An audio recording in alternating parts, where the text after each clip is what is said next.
గజం భూమి 13,500 రూపాయలతో 151 గజాల భూమి 20 లక్షలు మాత్రమే. మీకు ఇష్టమైన పొలిటీషియన్ ఎవరు సార్? పొలిటీషియన్ ఎట్లా ఇష్టపడతాం నాకు అర్థం కాదు. వాళ్ళు ఏమన్నా సరైన వాళ్ళు అయితే పొలిటీషియన్ ఇష్టపడతాం. ఇప్పుడు మంచి వాళ్ళు అసలు దేశాన్ని ఉద్ధరిస్తున్నారు, వీళ్ళు లేకపోతే దేశం నాశనం అయిపోతుంది అనుకున్నాడు ఎవరు నన్ను చెప్పు, నేను రేపటి నుంచి వెళ్ళి ఆయన ఇంటి దగ్గర ఇంట్లో ఉంటాను, పని చేసి పెడతాను. వాళ్ళ ఇంట్లో ఇల్లు తొడవమని తెలిసి వస్తాను. గతంలో కూడా ఎవరు మీకు నచ్చిన పొలిటీషియన్ లేరా? గతంలో ఉన్నారు, గతంలో చాలామంది చేశారు. ఇప్పుడు గతంలో పోతే తర్వాత వచ్చిన జనరేషన్కి వస్తే ఎంతో కొంత వాళ్ళ మంచి చెడుల గురించి పెద్దగా మనం మాట్లాడపోయినా కానీ ఎన్టీ రామారావు గారు, మన రాజశేఖర రెడ్డి గారు కొంత సామాన్య మానవుడికి పనికొచ్చే పనులు చాలా చేశారు వాళ్ళిద్దరు. సో ఆ రకంగా వాళ్ళిద్దరు నాకు ఇష్టం. ఇప్పుడు ఇద్దరు లేరు. ఇప్పటి వాళ్ళలో అయితే అసలు ఎవ్వరు చెప్పమని చెప్తే నాకు తెలియదు, నిజంగా నేను ఫాలో అవ్వట్లేదేమో నాకు తెలియదు. రాజశేఖర రెడ్డి గారిని కలిసారా సార్? రామారావు గారిని అంటే మీరు మూవీస్ కాబట్టి కలుస్తారు. రాజశేఖర రెడ్డి గారిని కూడా చాలాసార్లు కలిసి. రాజశేఖర రెడ్డి గారి పాలన, రామారావు గారి పాలన ఇద్దరిని చూసుంటారు కదా, ఇద్దరిలో ఎవరిది ఇష్టం? ఇద్దరు రెండు రకాల మనుషులు, మనస్తత్వాలు ఇద్దరు. కొద్ది గొప్ప చెప్తే రాజశేఖర రెడ్డి గారు ఈజీ అనమాట. రామారావు గారికి కొంచెం ఇదిగా ఉంటుంది. ఆయన మాతో బాగానే ఉండేవారు, బట్ ఆయనకి అప్రోచ్ అంత ఈజీ అయిన అప్రోచ్ కాదు. రాజశేఖర రెడ్డి గారు కొంచెం ఇద్దరు కూడా మనం ఏదన్నా అడిగితే అంటే ప్రజలు, నేను మీరు అని కాదు, ఎవరు అడిగినా కానీ అది రీజనబుల్ అనుకుని వాళ్ళు చేసేవారు, వెంటనే రిజల్ట్ కనపడేది. మిగిలిన వాళ్ళని ఎవరిని అడిగితే వాళ్ళకి ఏమొస్తుందో ఆలోచించి కానీ చేయరు. వీళ్ళు మిగిలిన విషయాలు ఏం చేశారో తెలియదు, ప్రజలకు పనికొచ్చే పనులు చేశారు నాకు తెలిసినంత వరకు. సరే, పొలిటీషియన్స్ అంటే ఇప్పుడు ఎవరు ఇష్టం లేదన్నారు, బాగా ఇష్టమైన డైరెక్టర్ ఎవరో చెప్పండి పోనీ. నాకు రాజు హిరానీ గారి సినిమాలు బాగుంటాయి. రాజు హిరానీ గారు ఇప్పుడున్న కొత్త జనరేషన్, ఇప్పుడు రన్నింగ్ జనరేషన్లో కొత్త పిల్లలు ఇప్పుడు కొంతమంది వేసిన పేర్లు నాకు ఇంకా తెలియదు. వాళ్ళవి మూవీ పేరు చెప్పండి, మూవీ పేరు చెప్పండి. అప్పుడప్పుడు తీస్తూ ఉన్నారు సినిమాలు పెద్ద. మొన్న అర్జున కళ్యాణం ఏదో తీశాడు సినిమా పిల్లాడు. సినిమా కాకపోయినా కొంచెం సెన్సిబిలిటీస్ ఉన్నాయి దాంట్లో. అట్లాగే ఫోటో ఫ్రేమ్ నేను ఇది వచ్చింది కదా, నేషనల్ అవార్డు వచ్చింది, కలర్ ఫోటో అట్లా ఏదో పిల్లలు అప్పుడప్పుడు తీస్తున్నారు. ఎస్ఆర్ కళ్యాణ మండపం ఎవరో కుర్రాడు తీశారు. అట్లా చెప్పుకుంటూ పోతే అప్పుడప్పుడు దొరుకుతున్నాయి. అది ఒకటి ఉంది, అంతకుముందు కేర్ ఆఫ్ కంచర్లపాలెం అని ఒకటి తీశారు. అట్లా అప్పుడప్పుడు కొన్ని సినిమాలు వస్తూ ఉంటాయి. అంతేగాని మిగిలిన సినిమాలన్నీ రొట్టు కొట్టుడే కదా, కొడతా ఉంటారు. ఇష్టమైన హీరో ఎవరో చెప్పండి. హీరోలు అంటే వాళ్ళు ఇష్టం అంటే నాకు మనుషుని చూసి ఇష్టపడతాం అంటానికి ఇప్పుడు వయసు కాదు కదా. పెర్ఫామ్ చేసే ఆర్టిస్ట్గా చూస్తే కొద్దిగా గొప్ప అల్లు అర్జున్. అంటే సినిమాకి ట్రై చేస్తాడంటే వీళ్ళు ఎవ్వళ్ళు రామారావు, నాగేశ్వరరావు, కృష్ణ గారు, శోభన్ బాబు గారు లాగా సినిమాకి కొత్త వెరైటీ చేద్దాం, కొత్త కథ చేద్దాం అని ఆలోచించేవాళ్ళు. వీళ్ళు సంవత్సరాలు ఆలోచించి కొత్త కథలు అనుకుంటున్నారు కానీ ఏ సినిమాకి ఆ సినిమాకి అన్నీ ఒకటేలాగా ఉంటాయి నా వరకు. నాకు వీళ్ళు సేమ్ కనపడుతున్నారు. ఒకసారి ఒక సినిమాలో ఒక హీరోని చూశాను, నెక్స్ట్ సినిమాలో చూస్తే ఆయన అదే బట్టలు వేస్తున్నాడు, కొంచెం రంగులు మారుతాయి. ఇందులో బ్లూ షర్ట్ వేస్తే అందులో గ్రీన్ షర్ట్ వేస్తున్నాడు. అదే వాకింగ్, అదే నడక, అదే ఇది, అదే నడతా, అదే యాక్షన్ ఉంటుంది, అదే డైలాగులు కూడా ఉంటున్నాయి ఆల్మోస్ట్, అదే ఫైట్లు ఉంటున్నాయి. బట్ అల్లు అర్జున్కి వచ్చేటప్పటికి కథలు పెద్దగా మారపోయినా కానీ కొద్దిగా గొప్ప అతను ప్రయత్నం చేస్తూ ఉంటాడు. యాక్చువల్గా మిగిలిన వాళ్ళు అందరూ మంచి ఆర్టిస్టులే, బట్ వాళ్ళు ట్రై కూడా చేయట్లేదు నాకు తెలిసి. చిన్నోడిని కాదు నేను పెద్దోడిని, ఇప్పుడు ఇంకా ఎవరి ఇష్టమో చెప్పలేను అది ఇది అన్నారు, కానీ అభిమానిస్తాం కదా ఒక హీరోని, లేకపోతే వాళ్ళు చేసే యాక్షన్ సంథింగ్ అట్లా అభిమానిస్తాం కదా. అట్లా ఇప్పుడుంటే అల్లు అర్జున్ చెప్పారు. లేడీస్లో చెప్పండి, హీరోయిన్స్లో ఎవరి ఇష్టం? లేడీస్లో ఈ మధ్యకాలంలో కొంచెం సాయి పల్లవి బాగుంది. పాత వాళ్ళల్లో అయితే కొద్దిగా గొప్ప సమంత కొన్ని చోట్ల కొన్ని సినిమాలు బాగా చేసింది. సౌందర్య అంతకుముందు సౌందర్య చేసేది. అప్పుడప్పుడు రమ్యకృష్ణ గారు కూడా కొన్ని విచిత్రమైన సినిమాలు చేస్తూ ఉంటారు, బాగా చేస్తూ ఉంటారు. అంటే వాళ్ళు డిఫరెంట్గా ట్రై చేసి చేస్తున్న ఆర్టిస్టులు అని చెప్పి ఇట్లా ఉన్నారు. కొంతమంది వచ్చారు వెళ్ళారు, పేర్లు కూడా గుర్తురావట్లేదు. మళ్ళీ ఏమన్నా మూవీస్ చేసే ఆలోచనలు ఉన్నారా? చేయాలని అనుకుంటున్నాం, చేయాలి కదా. చేయగలంటే ఇప్పుడున్న పరిస్థితులు చాలా కష్టం, బట్ చేయాలనే తపన ఉంది, ఆలోచన ఉంది. సీరియస్గానే అనుకుంటున్నాను కానీ బట్ ఆచరణలోకి వచ్చేదానికి ఎప్పుడవుతుందో, ఎప్పుడు చేస్తామో చేయమో కూడా తెలియదు. సరే, అప్పటికి ఇప్పటికి చాలా డిఫరెన్స్ వచ్చింది మూవీస్ పరంగానే, అన్ని రకాలుగా, సాంకేతిక పరంగా కావచ్చు, అన్ని రకాలుగా, రెమ్యూనరేషన్ పరంగా అన్నిట్లో తేడా వచ్చింది. మీరు గమనించిన తేడాలు ఏంటో చెప్పండి. అప్పుడు ఏమయ్యేదంటే మనం ప్రొడ్యూసరు ఒక కథ ఆలోచించేవాడు. ప్రొడ్యూసర్ ఆలోచించి దానికి ఆ కథకి సరిపడా డైరెక్టర్ని పెట్టుకుని ఆ కథకి సరిపడి వీళ్ళిద్దరూ కలిసి ఆ కథకి సరిపడా ఆర్టిస్ట్ దగ్గరికి వెళ్ళేవారు. ఆయన చేస్తారో చేయరు అని రామారావు కానీ నాగేశ్వరరావు గారి దగ్గరికి ధైర్యంగా వెళ్ళిపోయేవారు. Okay okay. వెళ్తే అప్పుడు వాళ్ళంటే వాళ్ళు చేశారు, వాళ్ళు కాకపోతే జగ్గయ్య గారు, కాంతారావు గారు, అట్లా శోభన్ బాబు గారు, కృష్ణ గారు అట్లా మారుతుంటూ వెళ్ళి ఎవరో ఒకరితో చేసుకునేవారు. అంటే కథ అయ్యేటప్పటికి ఏమవుతుందంటే నీకు వేరే మనుషులు వేరే కథలు అయ్యేటప్పటికి నీకు ప్రతి సినిమా డిఫరెంట్ ఫిలిం లాగా ఫీల్ అయ్యేవారు. ఏదో ఒకటి రెండు సినిమాలు వచ్చినా ఎక్కువ సినిమాలు నీకు సినిమాకి వేరియేషన్ కనపడేది. అండ్ ఆర్టిస్టులు కూడా వేరియేషన్ కావాలన్నారు. ఇప్పుడు ఏమవుతుందంటే నేను ఒక పలానా హీరో కావాలి అని నేను అనుకుంటే ఆయన పలానా డైరెక్టర్ కావాలి అనుకుంటాడు. ఆ డైరెక్టర్ ఏదో చేస్తూ ఉంటాడు. మనకి వాళ్ళిద్దరూ కలిసి ఏదో డిసైడ్ చేసేసి చెప్తూ ఉంటారు. సో అల్టిమేట్గా మీకు అందుకే ఇందాక చెప్పినట్టు అన్ని సినిమాలు ఒకే మాదిరిగా ఉంటాయి. ఒక హీరో సినిమా కాదు, అందరి హీరోల సినిమాలు కలిపి చూసినా కానీ ఒకటే కథలాగా ఉంటుంది. వేరియేషన్ కనపడతల్లా. ఆ వేరియేషన్ కనపడకపోవటం వల్ల ఇప్పుడు డెసిషన్ హీరోలు అయ్యేటప్పటికి ఇబ్బంది వస్తాను. నేను అనుకుంటున్నది కరెక్ట్ కావచ్చు, తప్పు కావచ్చు. ప్రొడ్యూసర్స్ కౌన్సిల్ గత కొన్ని రోజులుగా సమావేశాలు అవుతూనే ఉన్నాయి. ఆపుతాము మూవీస్ని, ప్రొడక్షన్ ఆపుతాము అని చెప్తున్నారు. తర్వాత గిల్డ్ అని కొత్తగా ఇంకోటి స్టార్ట్ చేస్తాము అని చెప్తున్నారు. అశ్విని దత్ గారు అయితే అవసరమేముంది, పాత ప్రొడ్యూసర్ కౌన్సిల్ ఉంది, ఏదొచ్చినా వాళ్ళే ముందుకు వచ్చి చేస్తారు కదా, మళ్ళీ అవసరమేముంది. కొంతమంది ఆయన సపోర్ట్ చేశారు, కొంతమంది లేదు కొత్తగా రావాలి అని సపోర్ట్ చేశారు, కొంతమంది మళ్ళీనేమో మూవీస్లో హీరోలు రెమ్యూనరేషన్ తగ్గించుకోవాలి అని. మొదటి నుంచి చెప్తున్నాను గిల్డ్ పెట్టినప్పటి నుంచి. బట్ గిల్డ్కి ఉండే ఆలోచన విధానం వేరు. గిల్డ్ ఎందుకు ఆలోచిందంటే సినిమాలు తీసేవాళ్ళు, కరెక్ట్గా సినిమా తీసేవాళ్ళు, తీయని వాళ్ళు ఛాంబర్కి వచ్చేటప్పటికి, కౌన్సిల్కి వచ్చేటప్పటికి 1000-1500 మంది దాకా మెంబర్స్ ఉంటారు. ఓకే. వీళ్ళల్లో సినిమాలు జరిగేది సినిమాలలో 100 మందే ఉంటారు యాక్చువల్గా.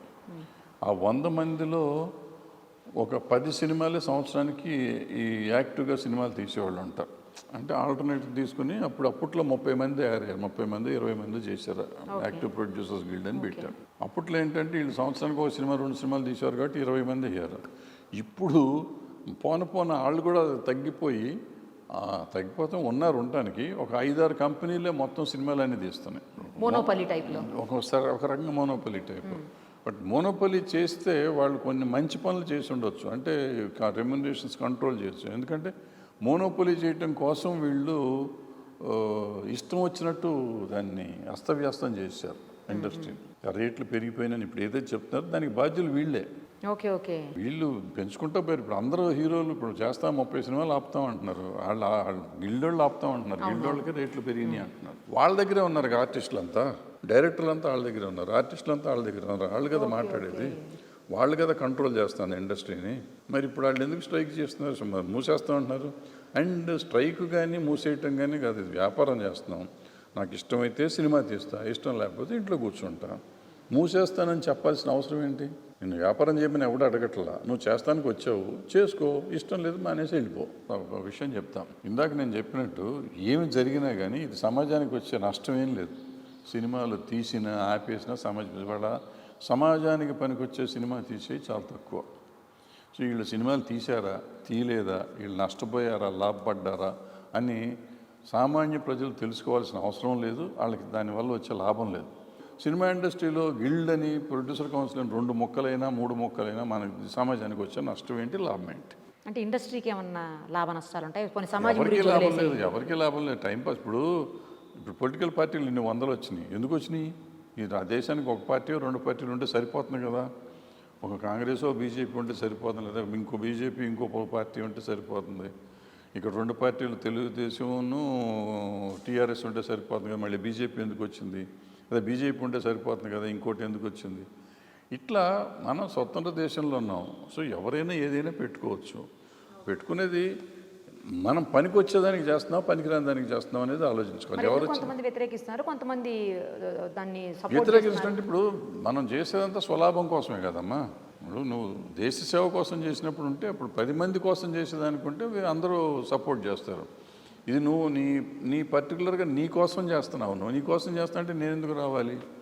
ప్లస్ సినిమా తీయటం అనేది నా ఇష్టమైనప్పుడు, నేను డబ్బులు ఇవ్వకపోవటం నా ఇష్టమైనప్పుడు నువ్వెందుకు వద్దు అంటున్నావు అనేది ఆర్గ్యుమెంట్. రేట్స్ పెరగటం వల్ల కూడా ప్రేక్షకుడు థియేటర్ వరకు రావట్లేదు అని అంటున్నారు. నిజమా సార్ అది? రేట్లు ఇప్పుడు పెరగటం ఏంటి? నా చిన్నప్పుడు ఆ ఇందిరాకు అంతకు ముందు సినిమాలప్పటి నుంచి ఫ్లాట్ రేట్లు అమ్మటం మొదలెట్టారు కదా. ఎప్పటి నుంచో ఉన్నాయి కదా. 300 రూపాయలు కూడా అమ్మారు సినిమా టికెట్లు. అప్పుడు ఎప్పుడు 10-15 ఏళ్ళ కింద సంగతి నేను మాట్లాడుతున్నాను. ఇవాళ ఏదో కొత్తగా చెప్తుంది. ఇవాళ 300 రూపాయలు ఎక్కువ నెట్ అంటూ, ఇవాళ ఆ రోజుల్లో 10,000 రూపాయలు ఉండేది, ఇవాళ మా 50,000 వస్తుంది ఒక్కొక్కళ్ళకి. అవును అవును మరి ఇవాళ ఎక్కువ ఎట్ట అవుతుంది? సో అయ్యి కాదు, ఫుడ్ ఇప్పుడు ఫ్యామిలీతో థియేటర్కి వెళ్ళటం కష్టం అవుతుంది, ఫుడ్ ఎక్కువైపోతుంది. ఇంతకుముందు ఫుడ్ పిల్లలు ఎందుకు వస్తారు, గబాలను వస్తే నాకు పాప్కార్న్ కావాలంటారు, చిప్స్ కావాలంటారు, కోక్ కావాలంటారు. అవన్నీ కొనగలరా వాళ్ళు ఎవరన్నా సినిమా థియేటర్కి వెళ్ళిన వాళ్ళు? కాదు లేదు. ఒకవేళ తీసుకెళ్ళి ఒక రోజు వెళ్ళి ఒక సినిమాకి వెళ్తే రెండో సినిమాకి వెళ్తారు. Correct correct. సో అది ఎక్కువ అవుతుంది, అది తగ్గించాలి ముందు. అది 50% కాదు, 70% రేట్లు తగ్గిస్తే ఈ రేట్లు 10 రూపాయలు తగ్గిస్తే అంటే 20 రూపాయలు తగ్గిస్తే అంటే ఇది పెద్ద ఇష్యూ కాదు. ఓటీటీలో రావడం వల్ల కూడా ఏమైనా ప్రాబ్లమా సార్? ఓటీటీలో రావడం వల్ల ఏం లేదంటే 2 years నుంచి ఓటీటీ అలవాటు అయిపోయారు కాబట్టి ఓ 5 to 10% రెవెన్యూ తగ్గుతుంది, డెఫినెట్గా తగ్గుతుంది. ఎందుకంటే ఆటోమేటిక్గా 5-6 వారాలు 10 వారాల్లో వచ్చేస్తాయి కాబట్టి అక్కడ చూసుకుందాం అనుకుంటారు. అది కాకుండా ఇప్పుడు నాకేమవుతుంది, నాకు సినిమా చూడటం ఇష్టం, ఫ్యాన్సీ. ఇప్పుడు అన్ని భాషల సినిమాలు వస్తున్నాయి ఓటీటీలోకి వచ్చేటప్పటికి. ఈ 2 years నుంచి మనం అన్ని భాషలు చూడటం అలవాటు చేసుకున్నాం. మలయాళం అంతకుముందు చూసేవాళ్ళం కాదు, అవి పర్టికులర్గా డబ్బింగ్ కూడా చేసిస్తున్నారు మనకి. అక్కడ ఎప్పుడు రిలీజ్ అయినా మనకు అనవసరం, ఇక్కడ మనకు కొత్త సినిమా లాగా ఉంటుంది. మన సినిమా మనకు కొత్తది ఈ వారం రాలేదని బాధపడుతున్నాం, కానీ అక్కడ కొత్త సినిమాలు, పరభాషలో సినిమాలు, కొత్త సినిమాలు మనకు వచ్చేస్తున్నాయి. సో వారం వారం చూస్తానికి నీకు 3-4 సినిమాలు కొత్త పరిభాషల్లో ఉంటున్నాయి.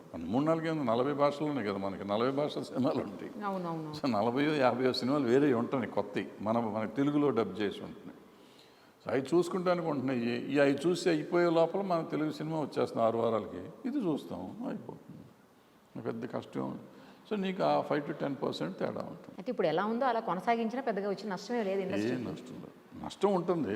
బట్ ఏమిటంటే ఇప్పుడు టీవీలో వచ్చిన కొత్తలో తగ్గింది కూడా. తర్వాత ఏమైంది, అప్పుడు స్లంప్ అన్నారు, మళ్ళీ తర్వాత పెరగల. Cinema experience theatre experience. But ఇవాళ నీకు ఎంత కాకపోయినా కానీ పెద్ద స్క్రీన్స్ వచ్చినాయి, 50 ఇంచులు 70 ఇంచులు కూడా పెడితే ఇళ్లలో పెట్టుకోవచ్చు. ఒక 5,000 పెడితే బార్ వస్తుంది, సౌండ్ బారు. సో కొంత ఓ 50% ఎఫెక్ట్ ఇంట్లో కూడా తెచ్చుకోవచ్చు.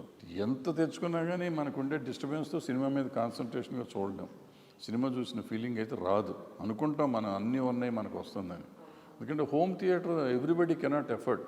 5,000 బార్ వచ్చిందని చెప్పి హోమ్ థియేటర్ అనుకోలేం. సో దాంతో అది అవ్వదు. బట్ ఇమీడియట్గా మాత్రం కొంచెం ఉంటుంది. బేసిక్గా నీకు ఫుడ్ రేట్స్ తగ్గితే డెఫినెట్గా థియేటర్లు పెరుగుతాయి. మెయిన్ ఫుడ్ రేట్స్ వాటి మీద మరి దృష్టి పెట్టచ్చు కదా సార్, మీరు అందరూ పెడతారు, మనం ఎవరం పెడతానికి అవసరం లేదు. ఎవరికి ఇంట్రెస్ట్, సమాజాన్ని గురించి మాట్లాడేవాడు ఎవళ్ళు ఉన్నారు, ఎవరికి పట్టింది, దేనికి పట్టింది. ఫుడ్ రేట్స్ మీద పెద్ద ఇష్యూనే అయింది సార్ లాస్ట్. ఎప్పుడు అయింది, అయిపోయాం, మర్చిపోయారు కదా మీరు. వాళ్ళు సబర్వాల్ గారు వెళ్ళిపోగానే వాళ్ళు మర్చిపోయారు కదా.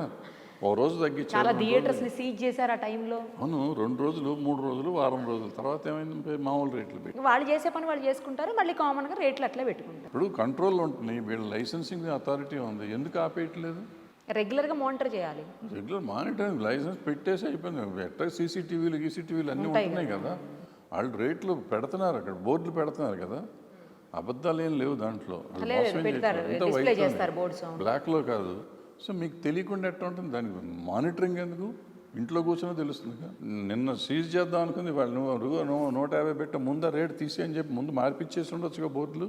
చేస్తావో చేయవు, లేకపోతే మొత్తం ఫుడ్ కోర్టులు తీసేయండి అయ్యా. బయట ఇంతకుముందు సైకిల్ స్టాండ్ అయిపోయి బయటకు వెళ్ళి గేట్ దగ్గర కొనుక్కొని తినేవాళ్ళమే, అంటే కొనుక్కొని బయట పెట్టుకోండి, వెళ్తారు ఇంటర్వెల్లో బయటకు వెళ్తారు, పెట్టండి. ఇంతకుముందు లోపల ఉండేవి కావా సార్? లోపల క్యాంటీన్ ఉన్నా కానీ బయటకు వెళ్ళేవాళ్ళం, గేట్ దగ్గరికి వెళ్ళి తినేవాళ్ళం. బయట అంతా అమ్మేవారు, గోలీ సోడాలు, లేకపోతే ఈ కుట్నాల పప్పులు, పల్లి, బఠానీ ఇటువంటివన్నీ అమ్మేవారు. వీళ్ళు కొనుక్కొని తినేవారు. అంటే ఎఫోర్డబిలిటీ కదమ్మా. ఇప్పుడు లోపల సమోసా 5 రూపాయలు 3 రూపాయలు ఉండేటప్పుడు 3 రూపాయలు పెట్టి సమోసా కొనలేనప్పుడు బయటకు వెళ్తే పల్లి బఠానీ ఆనా ఒక పావలా ఇస్తే ఇది ఇచ్చేవారు, అవి కొనుక్కొని తినేవారు. సో ఆ పిల్లలకి ఏదో ఒకటి కొనేవాళ్ళు తల్లిదండ్రులు తీసుకెళ్ళినప్పుడు. నేను కొనిచ్చానన్న ఆనందం తల్లిదండ్రులకు ఉండాలి, పిల్లలకి కొనిచ్చారు మా అమ్మా నాన్న అనే ఆనందం ఉండాలి. నువ్వు ఇప్పుడు థియేటర్కి 300 రూపాయలు పెట్టి తీసుకెళ్ళినాక ఇది పాప్కార్న్ కొనాలంటే 300, కోక్ కావాలంటే ఇది మినిమం 500 రూపాయలు పిల్లడి కోరిక తీరుస్తాను ఒక్కొక్క పిల్లడికి. అవి ఎక్కడ ఉంటాయి డబ్బులు? ఇంకా కొంతమేరకు బెటర్ సార్, లోపల పార్కింగ్ ఛార్జీలు కూడా వేసేవాళ్ళు, ఇప్పుడు కొంచెం తగ్గింది. పెట్రోల్ ధరలు పెరగలా అలా వారా? అది కరెక్ట్ లేండి. మల్టీప్లెక్స్కి వెళ్ళేవాళ్ళు మెజారిటీకి బళ్ళుల్లోనే వెళ్తారు. మరి బండిలో వెళ్తే నీకు 500 రూపాయలు అవుతుంది ఎక్కడి నుంచి వెళ్ళినా ఈజీగా.